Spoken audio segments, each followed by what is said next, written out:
90 రోజుల కోర్సు పూర్తి చేస్తే చాలు 100% ప్లేస్మెంట్ సపోర్ట్ తో సాఫ్ట్వేర్ జాబ్ మీ సొంతం. వెంటనే కోడ్ జ్ఞాన్ డెస్టినేషన్ ని సంప్రదించండి.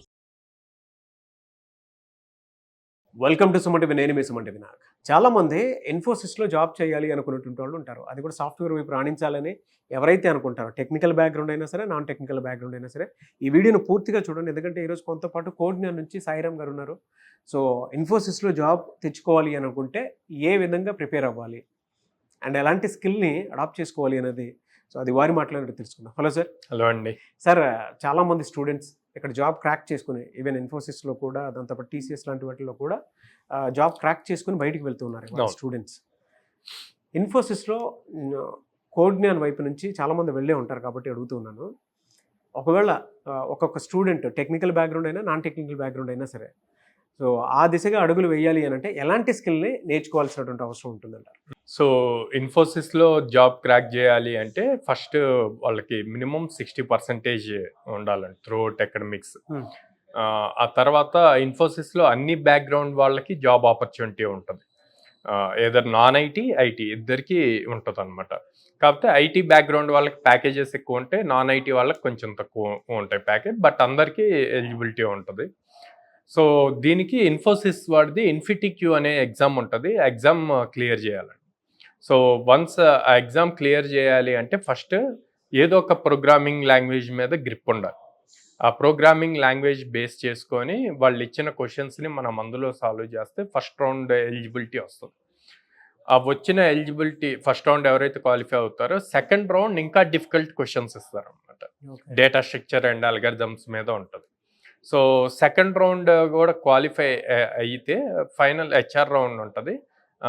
అది కంప్లీట్ చేశారు అంటే వాళ్ళకి హైయెస్ట్ ప్యాకేజ్ 12 lakhs ఫ్రెషర్స్కి. అదే ఫస్ట్ రౌండ్లో బాగా పెర్ఫామ్ చేసి సెకండ్ రౌండ్కి రాకపోతే somewhere around 4 to 6 lakhs package ఇస్తారనమాట. ఓకే. సో 2 roundsలో క్వాలిఫై అయిన వాళ్ళకి కంపల్సరీగా ఆపర్చునిటీ ఇస్తారు. కాకపోతే ఇక్కడ ఇన్ఫోసిస్ ఏం చేస్తుంది అంటే వన్స్ అన్ని ఇంటర్వ్యూస్ కంప్లీట్ అయ్యి క్వాలిఫై అయ్యాక వాళ్ళకి మళ్ళీ 6 months కంపెనీ ట్రైనింగ్ ఇస్తుంది. 6 months జాబ్ శాలరీ పే చేస్తూనే కంపెనీ ట్రైనింగ్ ఇస్తుంది. ఆ ఇచ్చిన ట్రైనింగ్లో వీళ్ళు కనుక బాగా పెర్ఫామ్ చేయాలి, కంపల్సరీగా చేస్తేనే అప్పుడు పర్మనెంట్ జాబ్ అవుతుంది. పెర్ఫామ్ చేయలేదు అంటే కనుక మళ్ళీ జాబ్ లాస్ అవుతారు. సో దానికోసం వీళ్ళు ముందే ఇన్ఫోసిస్కి అప్లై చేసే ముందే స్ట్రాంగ్గా స్కిల్స్ నేర్చుకొని, లైక్ ఏదో ఒక ఫుల్ స్టాక్ కోర్స్, ఏదో ఒక ప్రోగ్రామింగ్ లాంగ్వేజ్ని స్ట్రాంగ్గా నేర్చుకొని లాజికల్ థింకింగ్ అన్నది బాగా నేర్చుకుంటే కనుక ఇన్ఫోసిస్లో కెరీర్ చాలా బాగా బిల్డ్ చేసుకోవచ్చు. ఎలా సార్ ఆ లాజికల్ థింకింగ్ అయినా సరే, జనరల్ స్కిల్స్ అడాప్ట్ చేసుకుందాం అనుకునేటువంటి వాళ్ళైనా సరే, నాన్ ఐటీ టెక్నికల్ బ్యాక్గ్రౌండ్ ఉండేటువంటి వాళ్ళు, కెరీర్ గ్యాప్ ఉన్నటువంటి వాళ్ళు చాలామంది ఉన్నారు. అవును. సో వాళ్ళకి కోడ్ జ్ఞాన్ ఎలాంటి సపోర్ట్ ఇస్తుంది అంటే ఇన్ఫోసిస్లో రాణించాలి అనుకునేటువంటి ప్రాసెస్లో? సో ప్రతి ప్రోగ్రామర్కి ఇన్ఫోసిస్ అవనండి, టీసీఎస్ అవనండి, దేంట్లో అయినా maximum first round aptitude reasoning, logical reasoning వీటి మీద వస్తుంది. అది క్రాక్ చేయటం ఇంపార్టెంట్. ఎందుకు దాంట్లో టెస్ట్ కండక్ట్ చేస్తారు అంటే లాజికల్గా వీళ్ళు ఎంత బాగా థింక్ చేస్తే సేమ్ కాన్సెప్ట్ని ప్రోగ్రామింగ్లో బిల్డ్ చేయటం ఈజీ అవుతుంది అనమాట. సో అందుకని దాని మీద ఎక్కువ ఫోకస్ చేస్తారు. సో మేము కూడా టెక్నికల్తో పాటు యాప్టిట్యూడ్ రీజనింగ్ క్లాసెస్ కండక్ట్ చేస్తాము, communication skills, soft skills classes conduct చేస్తాము.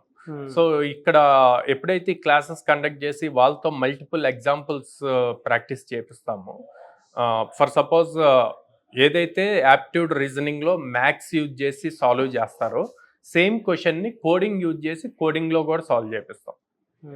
సో తనకి లాజిక్ థింక్ చేయటము వస్తుంది, ప్రోగ్రామింగ్లో ఎలా సాల్వ్ చేయాలి అన్నది కూడా వస్తుంది, ఈజీ అవుతుంది.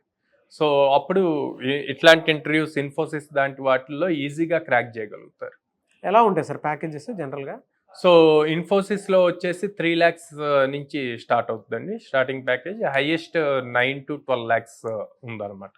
అగైన్ పెర్ఫార్మెన్స్ బేస్ చేసి ఇస్తారు. యాజ్ ఇందా చెప్పినట్టు ఒకసారి అది క్వాలిఫై అయ్యాక లోపలికి వెళ్ళాక మళ్ళీ ట్రైనింగ్ ఉంటుంది, 6 months training, project oriented training ఉంటుంది. సో అక్కడ అది బాగా పెర్ఫామ్ చేస్తే పర్మనెంట్ అవుతుంది అన్నమాట. జనరల్గా ఒక స్టూడెంట్ ఐటీ అయినా నాన్ ఐటీ అయినా సరే కెరీర్ గ్యాప్ ఉండేటువంటి వాళ్ళు ఉన్నా సరే Mhm. ఇక్కడ ఎన్ని డేస్ కోర్స్ నేర్చుకుంటే వాళ్ళకి అవకాశం ఉంటుంది. సో మన దగ్గర 100 days కోర్స్ ఉందండి, అంటే ఆల్మోస్ట్ 4 months కోర్స్ అనమాట. సో అది నేర్చుకునేటప్పుడే వీళ్ళకి ఫస్ట్ 2 months లో బేసిక్స్ అన్ని కవర్ అవుతాయి. ఒక కంపెనీ ఫ్రెషర్ దగ్గర మేజర్గా బేసిక్ స్ట్రాంగ్ ఉన్నారా లేదా అని చెక్ చేస్తారు. సో అందుకని మనం ఈ 2 months అయిపోయిన లోపల నుంచే ప్లేస్మెంట్స్కి అలౌ చేస్తాం. సో మనం వచ్చేసి ఇయర్లో మినిమం 100 ఆపర్చునిటీస్ ఇస్తాం. At the same time up skill చేస్తున్నాం అనమాట తనని. సో ఇచ్చిన ఆపర్చునిటీస్ నుంచి స్టూడెంట్ ఈజీగా క్రాక్ చేయగలుగుతాడు ఇంటర్వ్యూస్ అన్నది. అది బాగా బెనిఫిట్ అవుతుంది వాడికి. అండ్ దెన్ 3.5 hours మనకి క్లాసెస్ ఉంటే ఒక 2 hours ప్రాక్టీస్ సెషన్స్ ఉంటాయి. సో ఈ ప్రాక్టీస్ సెషన్స్లో ఆ రోజు ఏవైతే కాన్సెప్ట్స్ కవర్ అయినాయో ఆ కాన్సెప్ట్స్ మీద ప్రాక్టీస్ సెషన్స్లో ఎక్కువ ఎగ్జాంపుల్స్ చేపిస్తారు.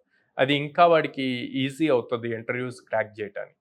Anyways thank you so much Sairam garu. Thank you అండి. సో చూసారు కదన్న వీడియో. ఈ వీడియోపై మీ అభిప్రాయాన్ని కమెంట్ బాక్స్లో పోస్ట్ చేయండి. అండ్ మీరు కనుక కోడ్జ్ఞాన్ వైపు మీరు జాయిన్ అవ్వాలి అనుకుంటే ప్రతి స్టూడెంట్ అంటే డిగ్రీ ఫైనల్ ఇయర్ చదువుతున్నటువంటి స్టూడెంట్స్ అయినా లేదంటే కెరీర్ గ్యాప్ వచ్చినటువంటి స్టూడెంట్స్ అయినా సరే, అదే చాలామంది విమెన్ కెరీర్ గ్యాప్ వచ్చిన తర్వాత ఏం చేయాలి అని ఆలోచించేటువంటి వాళ్ళైనా సరే, విజయవాడ, హైదరాబాద్, బెంగళూరు ఈ 3 ఏరియాలో కోడ్జ్ఞాన్ ఉంటుంది.